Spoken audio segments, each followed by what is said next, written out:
And please subscribe to my channel, Left Right Radio with Chuck Morse on YouTube. And the show, of course, is available at Spotify, iHeartRadio, iTunes, and other networks. Thank you very much. Okay, I want to talk a little bit about the basic law, Israel as the nation state of the Jewish people. This law was passed by the Israeli Knesset on the 19th of July of this year, and it's created a great deal of controversy and consternation. The one unfortunate byproduct of the law, as far as I can see, was the reaction by the Druze people in Israel, who are very loyal to Israel. And by the way, all Israeli citizens, Jewish and non, are full citizens of Israel and remain so. This law doesn't affect that at all. But they reacted, I think, because they were gotten to by the enemies of Israel, based on the language that I'm hearing from them. Unfortunately, we hear words thrown around like apartheid, occupation, racism, that sort of thing. Those are all the catchphrases of the radical left. And they've been promoted by Israel's open enemies, people like Hamas and Hezbollah. And they have done so successfully, apparently, amongst the Druze community. And that is a very, very serious development in Israel, because the Druze have been absolutely stalwart Israeli citizens right from the Declaration of Independence of Israel in 1948. So I hope that the Druze people reconsider that. This is not in any way a slight on them. It's simply a declaration formally of what has always existed, and that is that Israel is the nation state of the Jewish people. It's that simple. It's nothing more, nothing less. It doesn't take away any rights from anyone in Israel who is a citizen, whether they are Jewish or non.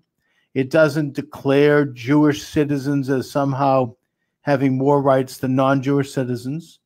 It's simply, by declaring this, it simply reasserts the mission of Israel, both politically and spiritually, and that is to be the sovereign nation, that tiny little swath of land between the Jordan River and the Mediterranean Sea, to be this sovereign nation of the Jewish people.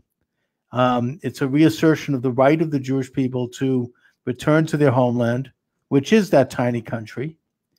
It declares the religion of Israel as the basic guideline for the state, even though it's not in the formal sense.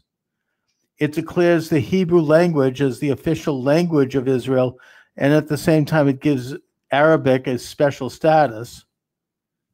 And it reinforces the symbolism of the state.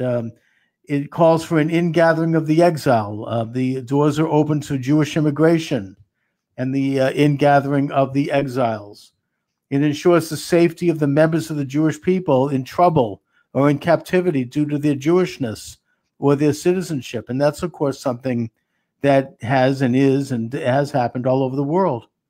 In Europe right now, you've got a lot of Jews who are emigrating to Israel from France because of the rise of anti-Semitism in that country, mainly from Islamic sources.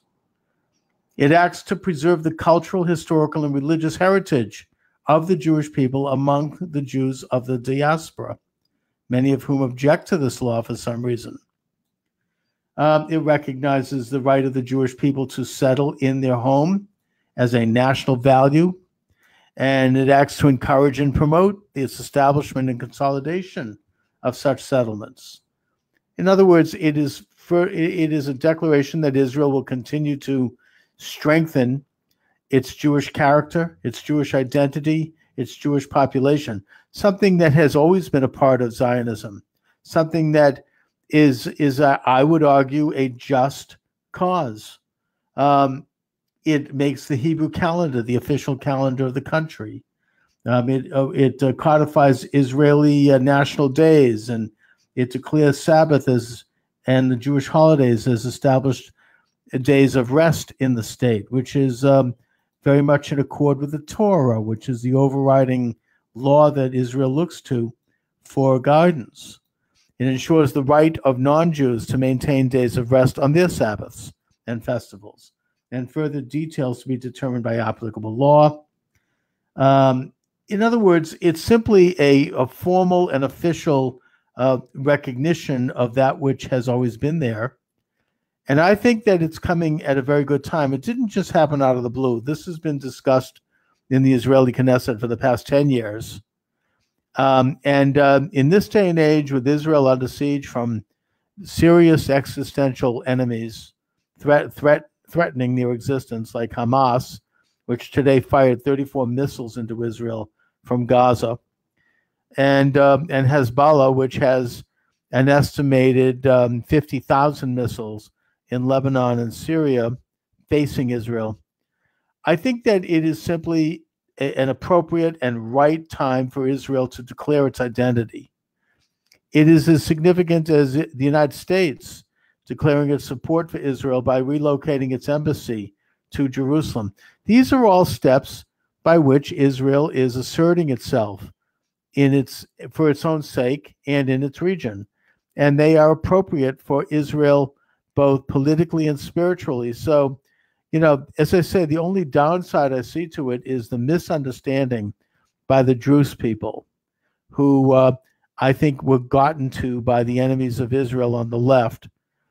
And as far as those who are whining about racism, first of all, Judaism is not a race, and they are enemies. They exist, by the way, within the Jewish community. We know this in the United States. You have these groups that are anti-Israel that are emerging. And basically, they have replaced Judaism with and Zionism with leftism. They are essentially traitors. They're outside the fold of the Jewish people. So I would ask people of goodwill who respect the right of nations to sovereignty to respect Israel's declaration. Do the Arab minority of Israel have a right to sovereignty? I would argue they have sovereignty in states that stretch all the way from the Atlantic Ocean to the South Pacific as Arab and Islamic states. And that the minority Arab population in Israel, which again is a very tiny country, it's a very unique country. There's only one small Jewish state. Their rights are respected. Israel's not a perfect society. They could do a better job of respecting the rights of their non-Jewish minority, whether they be Muslim or Christian or other. And their holy sites are respected and are controlled by their respective religions, whether they be Muslim or Christian. So I think that Israel, as a Jewish state, is fulfilling its obligation to people and to human rights, I would argue. And I think at the same time, as I said, there is a virtue in acknowledging and declaring in loud and unequivocal language that Israel is the nation state of the Jewish people and has been since God pointed it out to Abram when he was a wandering Aramean and said, "Go up to the land that I will show you." And so anyway, that's my thoughts on that. Check out my books. They're available at Amazon.com. And thank you for watching.